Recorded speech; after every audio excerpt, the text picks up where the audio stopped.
Hello and welcome back to another episode of A Grand Old Stream. Tonight I'll be talking about Celtic versus Lille. Celtic were going into this game looking for the first win since the 8th of November. That was against Motherwell, and this would have been their first home win since the 27th of September.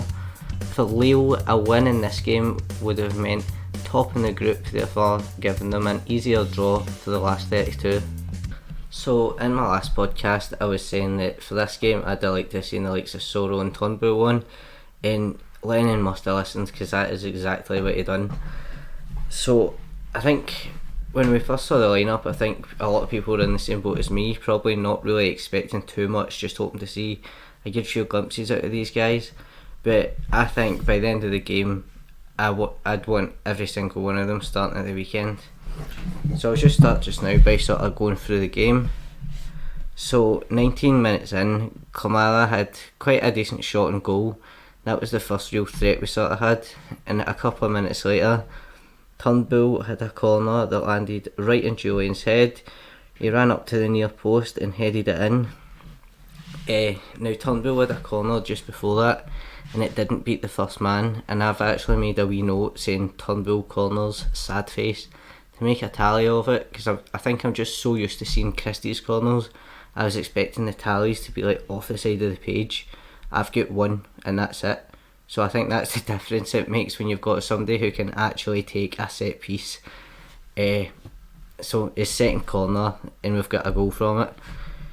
Now a few minutes after that, McGregor had a wee moment of madness. I don't even know what it was, if it was a pass, if it was maybe a clearance, but he gave the ball right to Yazici. In the last game he looked brilliant against us, so he was somebody you really didn't want to give it to. He put it across the front of the goal into Ikone and he's just tapped it in. The goalkeeper didn't really have much of a chance.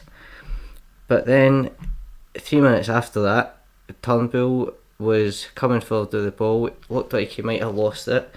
Stretched forward, put it through to Frimpong, and he had the back of his ankles clipped and he's went down and Celtic got a penalty. McGregor stepped up to take the penalty, which I thought was really good considering he had the armband for the night. He'd also just basically given away a goal, so for him to step up to make amends for that, especially in the form we're in just now, must have taken a lot, and he tucked it right into the corner. I was quite confident for him taking it after seeing him for Scotland in the two shootouts. His penalties in both those games looked pretty tidy, so I was pretty confident he was going to tuck it away. Right after that, Frimpong came off for Henderson, which was a wee sin for Frimpong because it was his birthday today, so when he was on the side he looked like he was about to greet. I was starting to get a bit teary just looking at him, but Ewan Henderson came on for him, which seemed a strange sub at the time because I think Henderson, like his brother, is meant to be a centre mid, but he went out to play on the right hand side, it looked.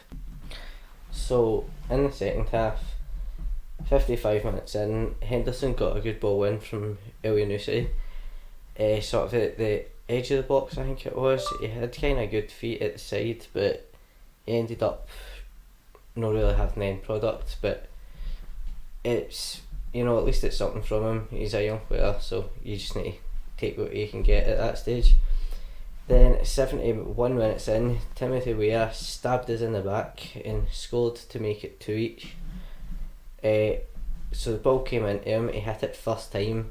The closest player to him was Elyounoussi, who was kind of like holding his hands up like, oh shit, I should have done something there, but when he's taking it first time, I don't think there's much he can do. By the time he turned round, he'd hit it. Anybody that's listened to my last couple of episodes will know I'm a big fan of Elyounoussi, so maybe you'll think I'm just trying to cover for him. Maybe I am, but I don't think he could have done anything. Luckily though, 74 minutes in, Aya just turned into Pele in the right hand side. Completely done one of their players, went right past him just as he was coming up to the next one, put a good ball into the box. Turnbull came charging into the box and hit it right into the bottom left corner, and I think that's what we've been missing a lot up front as well, is see midfielders making driving runs into the box like that, because a lot of them aren't doing it. Brown's usually just lazing about doing fucking nothing, and then McGregor's trying to do his job for him all the time. So I really thought he was giving us something we were missing, and that just kind of put the icing on the cake there, his goal for him.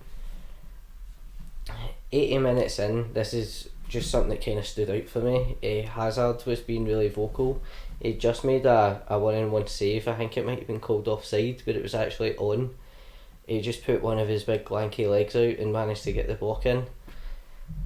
And after that, he was just sort of shouting instructions and that to his defenders, telling them what to do.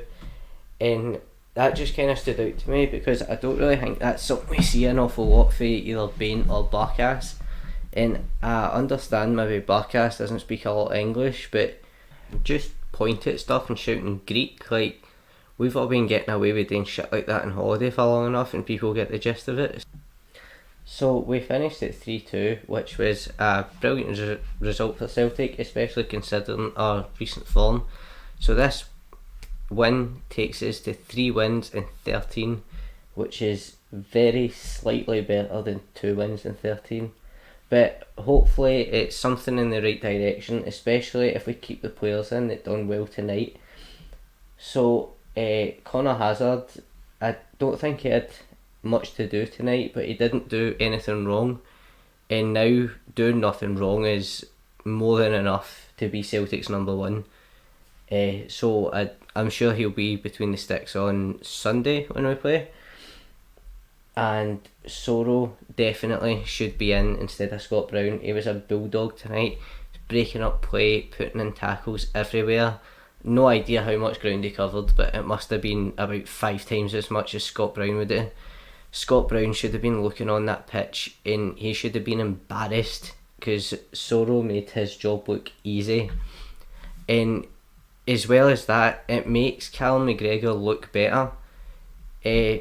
Games before, when McGregor's been playing, he's looks like he's running about everywhere trying to do everyone else's job for him. He doesn't look like that with Soro, so I think he trusts Soro more to cover his positions, mark his players and put his tackles in than he does Scott Brown.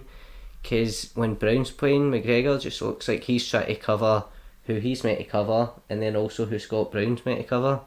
Because Brown just doesn't have the legs anymore, and that should be a permanent change now that Soro's in for him. Brown should just be making appearances every now and then, maybe off the bench, but that's it. And then Turnbull should be in for obvious reasons.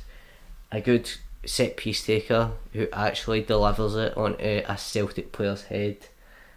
All his driving runs forward, just positive play. It's been exactly what we're needing. So I was quite buzzing after that result, until Lennon pissed me off again in his interview. One of the first things he said was that we deserved better from that Europa League group. Lennon, we get pumped 4-1 off of Sparta Prague twice. You cannot say we deserved better from that group. We've had one good result at the end of it, and that's it. You can't let that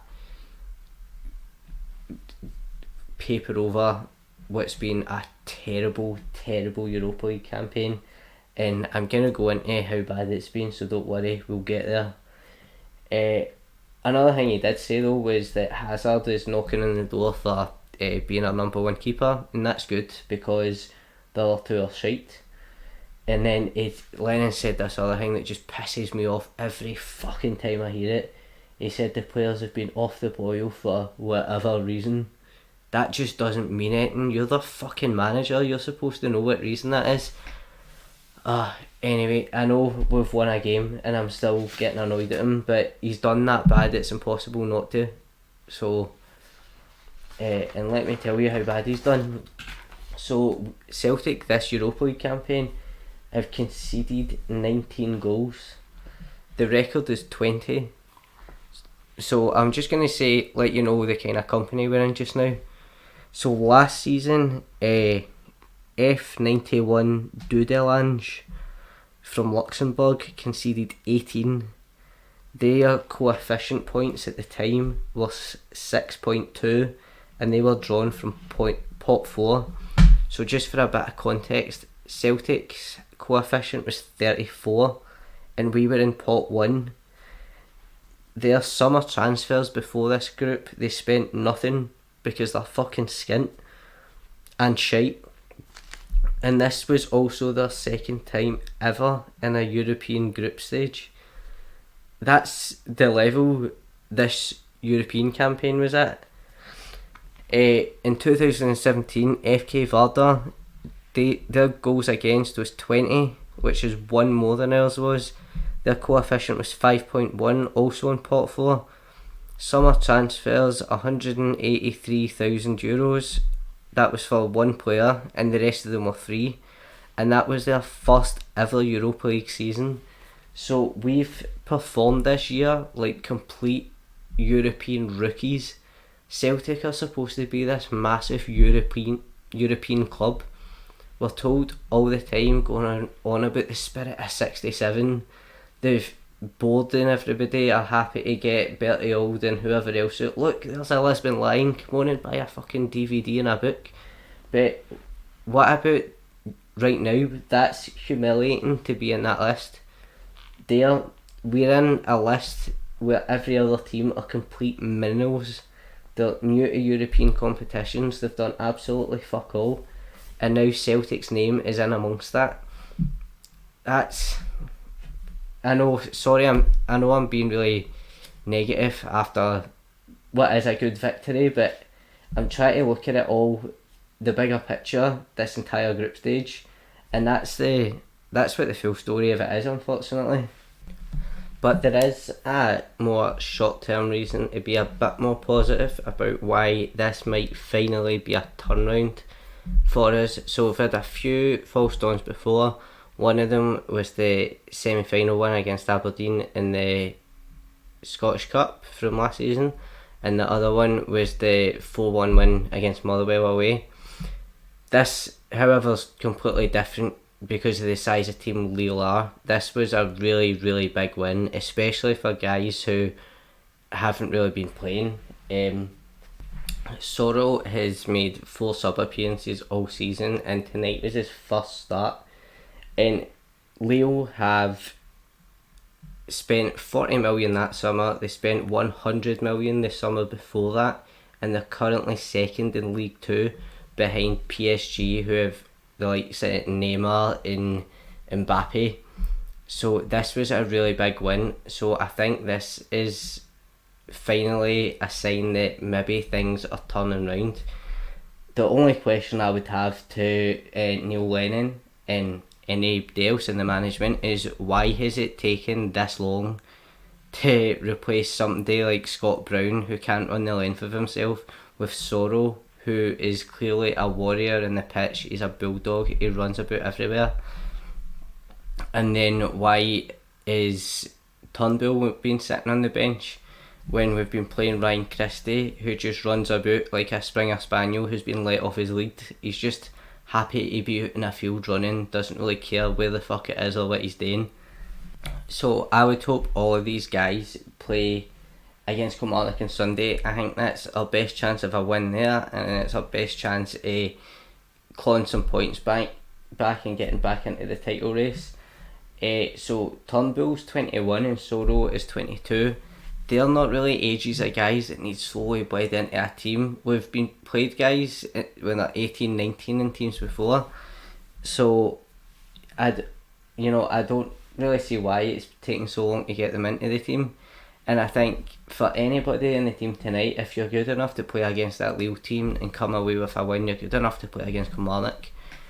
Even Shane Duffy, who's taken a lot of stick, I've been calling him useless, I've been calling him all sorts since his game. I thought he was kind of looking more like the guy that I thought he would be tonight. There's a few lost passes he had that went away at the pitch, and I thought, his passing stats must be shocking. And I looked it up, and I think it was at about 83 or 84% accuracy, which is pretty high, especially for a defender they're usually playing the high balls that aren't as accurate. So I'd play almost the same team against Kilmarnock, maybe Eduardo instead of Patrick Klamala. So it is looking quite good for us against Kilmarnock. Touchwood, we are above them in the SPFL form table, and there's not a lot of teams we're above. So we've won 30 out of the last 37 home games against them, which is obviously a good sign. And Kilmarnock also haven't scored in 5 of the last 7 games, which is good news for a team like us who haven't been able to defend for shit for the last couple of months.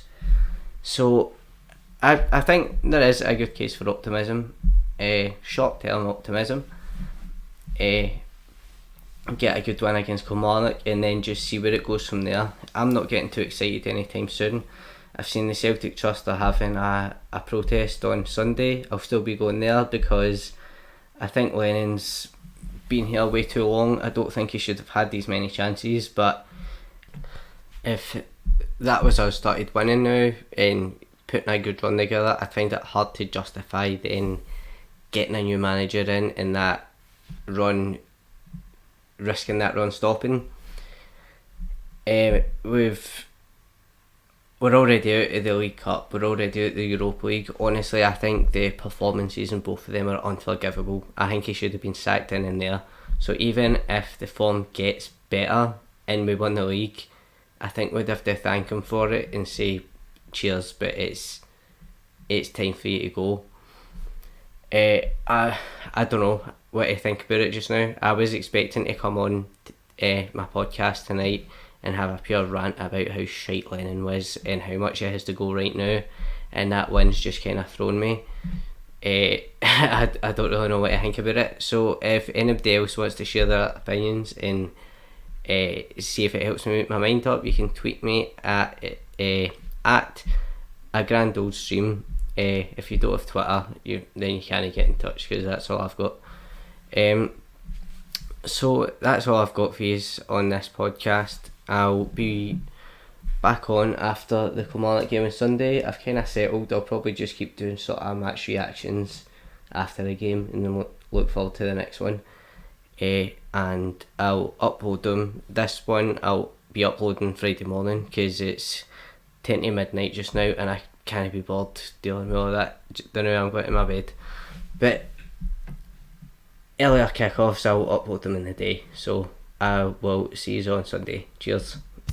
Thanks for listening and up the good guys.